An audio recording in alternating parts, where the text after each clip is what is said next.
Hello student. हम पढ़ा रहे हैं प्राचीन इतिहास। प्राचीन इतिहास का हमारा ये नेक्स्ट लेक्चर है, जिसमें हम कवर कर रहे हैं बौद्ध धर्म के बारे में। आज हम इसमें बौद्ध धर्म की जो पतन के जो कारण है, क्या क्या कारण से बौद्ध धर्म जो समाप्त हो गया, उसके क्या कारण है, उसके बारे में हम चर्चा करेंगे। और बौद्ध धर्म की जो सांस्कृतिक देन है इस संसार में, उसके क्या क्या महत्वपूर्ण स्रोत हैं, उसके बारे में चर्चा करेंगे। तो पहले हम देख लेते हैं बौद्ध धर्म का जो पतन हुआ वो किन कारणों से हुआ। यदि बौद्ध धर्म के पतन की बात करें, जब 7वीं शताब्दी चल रही थी तो भारत में बौद्ध धर्म का प्रचार प्रसार निरंतर बढ़ता जा रहा था। कब? 7वीं शताब्दी में बौद्ध धर्म का निरंतर प्रगति रही 7वीं शताब्दी में। जब इसके बाद जो 7वीं के बाद उसका क्रमिक ह्रास प्रारंभ हुआ, 7वीं शताब्दी के बाद फिर उसका बौद्ध धर्म का समापन शुरू होता। और जब 12वीं शताब्दी आती है तो 12वीं शताब्दी तक ये धर्म अपनी मातृभूमि से विलुप्त हो जाता है। 12वीं शताब्दी में ये बौद्ध धर्म पूरी तरीके से समाप्त हो जाता है। बौद्ध धर्म के पतन के लिए विभिन्न कारणों को उत्तरदायी माना जाता है। क्या क्या कारण है बौद्ध धर्म का जो पतन हुआ था? तो बौद्ध धर्म के पतन के निम्नलिखित कारण हैं, जैसे पहला जो है इसमें सम्राटों का संरक्षण ना मिलना। जो सम्राट हुआ करते थे उन्होंने कोई सहायता नहीं की, ये भी एक पहला कारण हो सकता है, सम्राटों का संरक्षण नहीं मिलना। दूसरा है बौद्ध भिक्षुओं का पतित जीवन। इनका जीवन जो पतित था, कष्टकारी इनका जीवन था, ये भी एक कारण है। दूसरा है कि बौद्ध संघ में जो है स्त्रियों का प्रवेश हो गया था। इनका प्रवेश शिष्य था आनंद, उस आनंद के कहने पे ही संघ में स्त्रियों को प्रवेश की अनुमति मिल गई थी। ये भी एक कारण है कि इस संघ में लेडीज शामिल हो गई, तो ये भी एक कारण बन सकता है। अगला कारण है बौद्ध धर्म का संप्रदायों में विभक्त होना। तो बौद्ध धर्म हमने देखा ये अपने संप्रदायों में विभक्त हो गया, हीनयान और महायान शाखाओं में बढ़ गया, अलग अलग धर्म इसमें हो गए, स्थिरवादी महासंघिक हमने देखे थे, तो ये भी इसके पतन का कारण बना। भाषा में परिवर्तन देख लेते हैं। तो बौद्ध धर्म ने अपने जो प्रचार प्रसार किया था पाली भाषा में किया था। जब दो संप्रदायों में बढ़ गया तो संस्कृत भाषा का प्रभाव पड़ा, तो ये इसका प्रमुख कारण है। अगला है इसका देव स्थिति एवं मूर्ति पूजा का प्रारंभ। तो मूर्ति पूजा का प्रारंभ हुआ, तो ये भी एक कारण है जो बौद्ध धर्म समाप्ति की ओर बढ़ा। गृहस्थ धर्म की अवहेलना करना, ये भी एक कारण है। दूसरा है नास्तिकता, ठीक, यानी कि ईश्वर पर विश्वास नहीं करना। और अगला कारण है नाम आपका विदेशियों के आक्रमण। कुछ विदेशी लोगों ने इस पर आक्रमण किए बौद्ध धर्म में। जैसे मिहिरकुल नाम का व्यक्ति था, हूण, इनने बौद्धों से चिढ़कर उनके विहारों को नष्ट कर दिया और कई भिक्षुओं की हत्याएं भी करवा दी और कुछ तो आक्रमणकारी भी हुए। तो ये भी एक कारण है जो बौद्ध धर्म समाप्ति की ओर बढ़ा। अब हम इसमें देख लेते हैं कि बौद्ध धर्म में किन किन कारणों से और बौद्ध धर्म की समाप्ति हुई। ये तो हमने 9 कारण देखे। अब कुछ और डिटेल के बारे में इसके बारे में चर्चा करते हैं। राज्य आश्रय की समाप्ति से भी बौद्ध धर्म के विकास को गहरा धक्का लगा। शुंग और गुप्त शासकों ने ब्राह्मण धर्म को प्राश्रय दिया। इसमें शुंग वंश और जो गुप्त शासक आए इन्होंने क्या करा, जो ब्राह्मण धर्म था यानी कि वैष्णव धर्म और शैव धर्म, इसको इन्होंने बढ़ावा दिया, जिसके कारण बौद्ध धर्म का समाप्ति की ओर बढ़ा बौद्ध धर्म। दक्षिण भारत के जितने भी शासक गुजरे हैं उन्होंने जो करा, ब्राह्मण धर्म को ही बढ़ावा दिया, ब्राह्मण धर्म को ही बढ़ावा दिया, जिसके कारण बौद्ध धर्म क्या अपने मातृभूमि में विलुप्त हो गया। और पाल शासक, पाल वंश का संस्थापक है धर्मपाल। धर्मपाल के प्रयास से बौद्ध बंगाल और बिहार में प्रचलित रहा।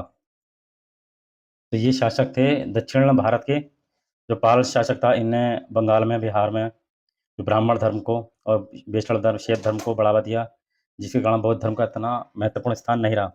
परंतु देश के अन्य भागों में भी ब्राह्मण धर्म, ब्राह्मण का मतलब वैष्णव धर्म और शैव धर्म, ने इसका स्थान ले लिया। किसका? बौद्ध धर्म का स्थान ले लिया। पुनश्चन सामंतीय प्रथा, सामंती प्रथा के सैनिक मूल्यों के कारण राजाओं को बौद्ध धर्म का अहिंसा का सिद्धांत ग्रह न था। बौद्ध संघों और भिक्षु भिक्षुणियों का चारित्रिक पतन बौद्ध धर्म के अवसान का एक प्रमुख कारण बना। यानी कि बौद्ध संघ में जो भिक्षु भिक्षुणी बने थे वो भी बौद्ध धर्म के पतन का कारण बना, क्योंकि इसमें लेडीज और जो जेंट्स दोनों शामिल हो गए थे इस संघ में, वो भी एक इसका महत्वपूर्ण कारण है। संघों की साधना संपन्नता और संघ में स्त्रियों के प्रवेश ने पतन की प्रक्रिया को और भी तेज कर दिया। अब लेडीज जिस संघ में शामिल हो जाएगी तो वो संघ में मतलब कुछ न कुछ असमानताएं हमें देखने को मिलेगी। और ये प्रक्रिया इतनी तेजी से बढ़ी कि बौद्ध धर्म कहते हैं नहीं कि समाप्ति की ओर बढ़ गया। एक ग्रंथ मिलता है बौद्ध ग्रंथ, उसमें ये बात लिखी भी गई है। बौद्ध ग्रंथ है चुल्लबग। चुल्लबग में बुद्ध ने के प्रिय शिष्य आनंद से कहा था, यदि बिहार में स्त्रियों का प्रवेश अगर नहीं होता ना तो धर्म 1000 साल तक स्थायित्व करता, लेकिन अब केवल 500 वर्षों तक चलेगा, सिर्फ़ 500 तक चलेगा। यदि इसमें स्त्रियाँ शामिल नहीं होती, तो ये धर्म बहुत टाइम तक चलता, बौद्ध धर्म। कालांतर में यदि बात करें, वज्रयान संप्रदाय के विकास ने शारीरिक सुख एवं मादक पदार्थों के सेवन को व्यावहारिक बना दिया। वज्रयान संप्रदाय के जो लोग थे, ये मादक पदार्थों का सेवन किया करते थे और व्यवहार में इनका प्रयोग होता गया। परिणाम स्वरूप बौद्ध धर्म का पतन असंभवावी हो गया। फिर बौद्ध धर्म क्या अपनी समाप्ति की ओर बढ़ा। और क्या कारण देखते हैं, और क्या कारण है इसके, जैसे बौद्ध धर्म के पतन का एक प्रमुख कारण जो था, विभिन्न संप्रदायों का विभक्त होना। वैशाली की सभा में स्थिरवादियों और महासंघियों का उदय और चौथी संगीति में स्पष्ट रूप से बौद्ध धर्म जो था, हीनयान और महायान संप्रदायों में विभाजन हो गया। चौथी शताब्दी में लगभग 1002 ईस्वी के आसपास बौद्ध धर्म हीनयान और महायान दो संप्रदायों में बढ़ गया।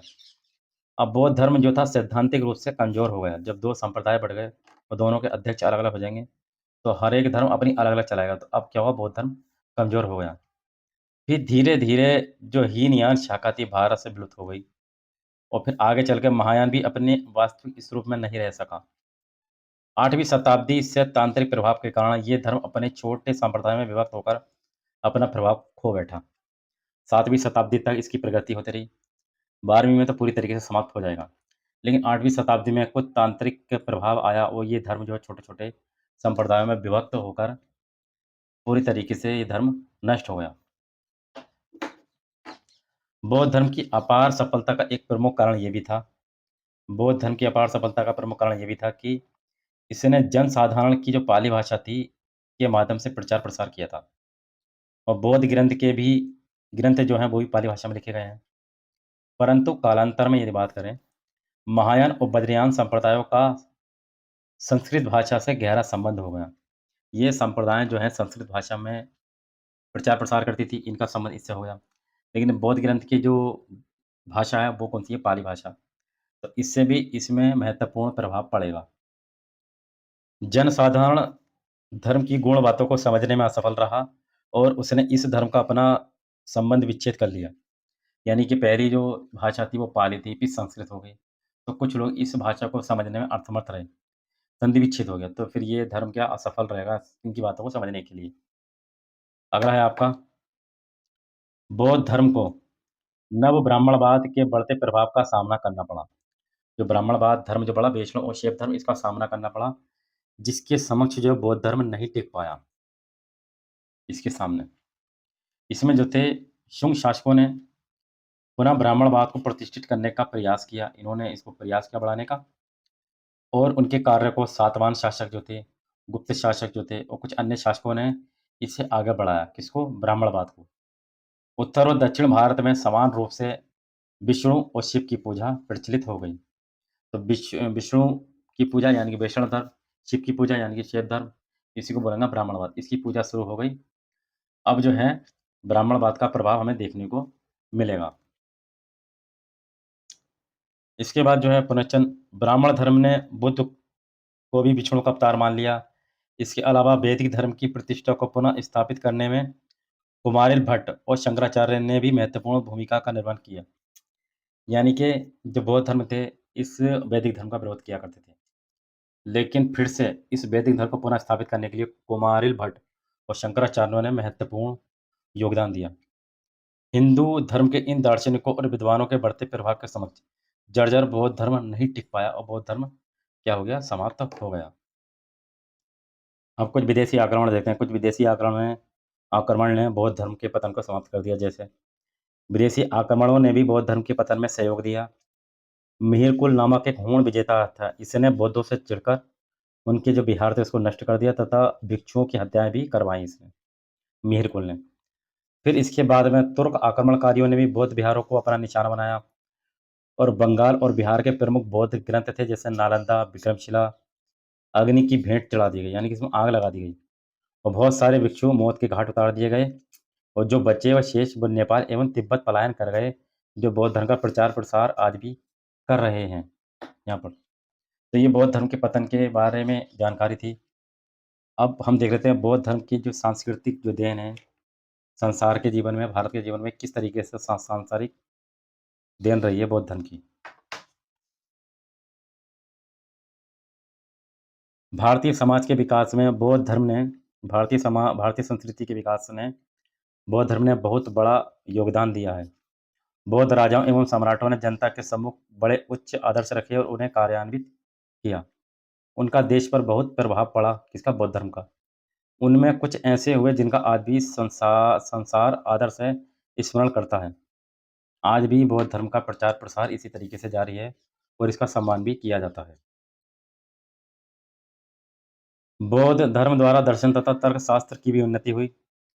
साहित्य का भंडार भी बौद्ध ग्रंथों ने अपने ग्रंथों से बढ़ाया। अश्वघोष की कृतियों का भारतीय साहित्य में बड़ा प्रभाव पड़ा। बौद्धों ने कला के क्षेत्र में भी उन्नति की। उन्होंने अनेक भव्य स्मारक भी बनवाए। उन्होंने अनेक भव्य प्रसाद विहार भी बनवाए, स्तूप भी बनवाए, स्तंभ आदि बनवाए, जो आज भी देश के विभिन्न भागों में मौजूद हैं, जो बौद्ध धर्म के प्रतीक को बताते हैं। मूर्तिकला और चित्रकला को भी प्रोत्साहन मिला, जिसमें अजंता की गुफाओं की चित्रकला विश्व में प्रसिद्ध है। अजंता की जो गुफाएं हैं पूरे विश्व में प्रसिद्ध हैं। इसी तरह यदि बात करें, सांची का स्तूप सारनाथ भी विश्व विख्यात है, क्योंकि सारनाथ में इन्होंने धर्म चक्र प्रवर्तन यानी प्रथम उपदेश दिया था। जीवन के उत्तम आदर्श तो बौद्ध धर्म ने संसार के सामने रखे ही। उसने जाति प्रथा का विरोध कर मानव कल्याण के लिए प्रयास किया। बौद्ध धर्म भारत से लुप्त हो गया, परंतु हमारे जीवन पर अभी तक उसकी छाप मौजूद है। अभी तक बौद्ध धर्म अपने दैनिक जीवन में बना हुआ है। वैसे तो बौद्ध धर्म समाप्त हो गया, लेकिन इसका प्रचार अभी जैसे नेपाल में, तिब्बत में जाकर देखो तो बौद्ध धर्म अभी भी मिलेगा। जैसे श्रावस्ती में अगर जाओ तो वहाँ भी बौद्ध धर्म मिलेगा, प्रचार प्रसार, वहाँ भी बौद्ध भिक्षु रहते हैं। राजनीतिक क्षेत्र में क्या प्रभाव पड़ा? जैसे इसमें अशोक, कनिष्क, हर्ष राजाओं जैसे बौद्ध धर्म को राजश्रेय प्रदान किया। तन मन धन से बौद्ध धर्म का प्रचार किया इन्होंने, क्योंकि अशोक ने भी अपने पुत्र और वहाँ पर कहाँ तक्षशिला और जो बिंदुसार था, श्रीलंका बौद्ध धर्म का प्रचार प्रसार करने के लिए भेजा था। राजनीतिक जीवन में भी अहिंसा को स्वीकार कर उसका प्रयोग किया गया। यहाँ तक कि जो भारतीय राजा थे, भारतीय राजाओं को रक्तपात से घृणा हो गई। जो भारतीय राजा थे यानी कि कभी युद्ध किया करते थे, इसमें देखा कि इतना सारा रक्त बह गया, इतने सारे लोग मर गए, तो इससे भी घृणा होने लगी, जिसके कारण इन्होंने बौद्ध धर्म अपना लिया। जैसे एक प्रमाण मिलता है, कलिंग युद्ध। कलिंग युद्ध के बाद अशोक ने कभी भी युद्ध न करने की घोषणा दी। कलिंग युद्ध 261 ईसा पूर्व के आसपास हुआ था। कहाँ पर? कलिंग। वहाँ पर 1 लाख लोग से ज़्यादा मारे गए थे। भारी रक्तपात को देखकर इसका हृदय परिवर्तन हो गया था, जिसके कारण इन्हें बौद्ध धर्म अपना लिया था।